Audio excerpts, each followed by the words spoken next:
and make continuous improvement happen, you're going to get an overall good result. And that's one.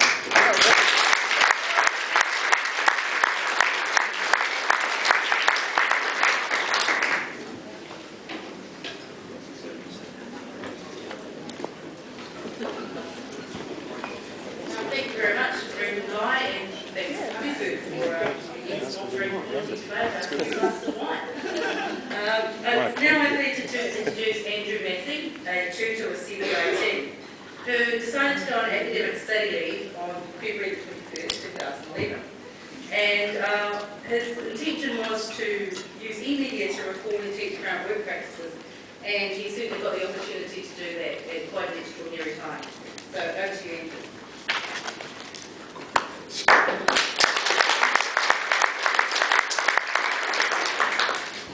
Hi everybody. I actually started on the 31st of January 2011. This is, we basically decided at CPIT that we had to teach someone, or teach in-house, someone to get some knowledge on cable jointing and line mechanic work. So the CPIT said to me, how would you like to do this? And I said, yeah, that would be great. And we do get a provision for a 20-week academic study leave, and I can start some, basically some professional leave on the end of that. Basically, you can see the cable jointer on the ground there and the line mechanic at the top. Alright, so the people that contributed to that, on the left there is Stephen Price, he's my line manager at CPIT. Selena Chan, who I believe some of you will know, she's our e-learning guru at CPIT.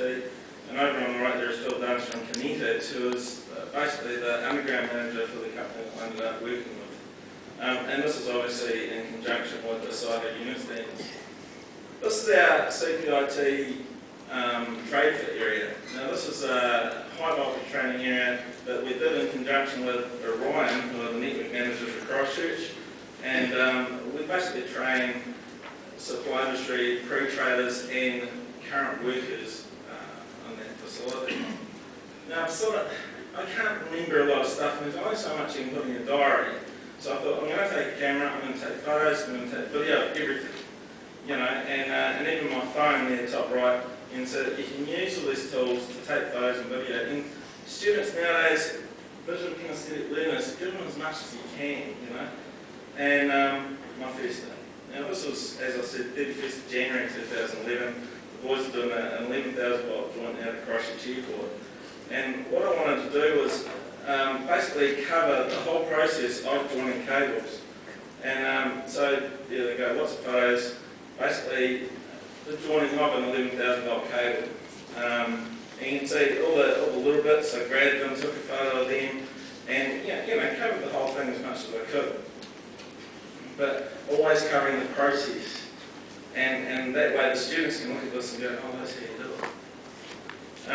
it. YouTube. It's basically that picture there, that's lead wiping, which is a trade that's, well, not a trade, but it's a skill that's disappearing in cable jointing, where basically the guys get to solder and wrap around the cable. And Orion still demand that it's linked in Christchurch, but other centres really don't focus on it. So Lena suggested, if you're going to do that and take this photos and video, do a blog while you're away. Well, that's not a bad idea, really. So I started doing a blog, and every Tuesday night I'd cover the previous week's work that I did and saw, and also I'd do an analysis of specific specialist parts of the job. This was a week before February 22nd. I went down to Timaru. The boys were joining 33,000 volt cables down there, and using a different process than normal, using a hydraulic crimper, 30-ton hydraulic crimper to join the cables. And then this is great fun going into the bucket. This is awesome Pete.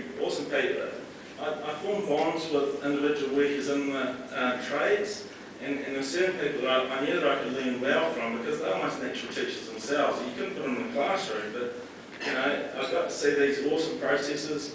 Took photos of all the tools involved. In the middle was a spiking gun, which is effectively the last line of defence to make sure a cable's dead. We've got stripping knives, hydraulic crimpers, cutters, and semiconductor stripper at the top right there. February 22nd. Everyone thinks about the cathedral and the CTV building, but this is actually a transformer building for the new Brighton substation. And you can see that the liquefaction actually caused the building to sink, and it sank a lot. And I'd say water and electricity, not good. And that event then cost 30,000 people not to have power for a very long time.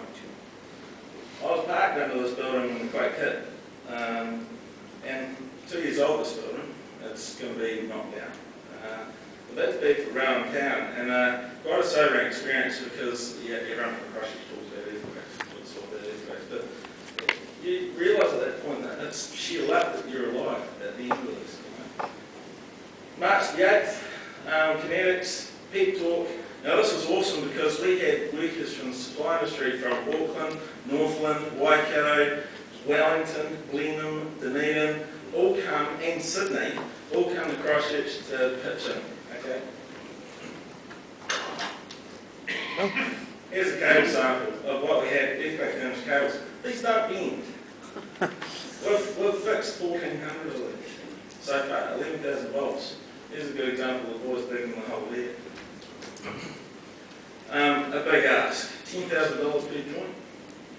Another unusual process that we had to do, we had 2 underground 66,000 volt cables that were damaged on here. We had to bypass effectively 2 years of resource consent to put in 2 overhead 66,000 volt circuits in Christchurch. Again, achieved 81 poles in 2 weeks.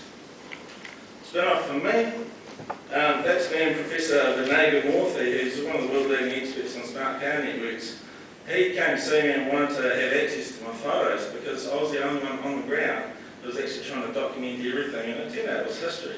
But I've also, Canterbury University have invited me to help with research on seismic damage underground cables, which is huge. My blog, these are the stats from my blog. You can see it seriously spiked there, but overseas hits on my blog now have actually outstripped New Zealand hits on my blog. So really, by documenting the history of the earthquake, it's far-reaching. Nice photo, summing at the end of the day. That's my blog link. I was seriously privileged to actually be part of the repair of the Christchurch Power Network.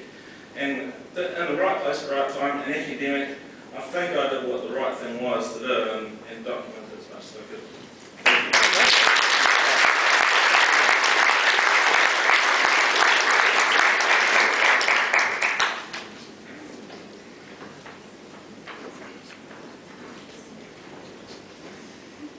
Our next presenter, her presentation is entitled The A to Z of Literacy to Rose.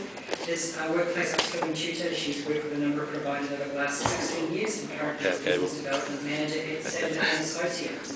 No jokes, literacy for adults is a big issue facing us. So let's go. Thanks, Tina.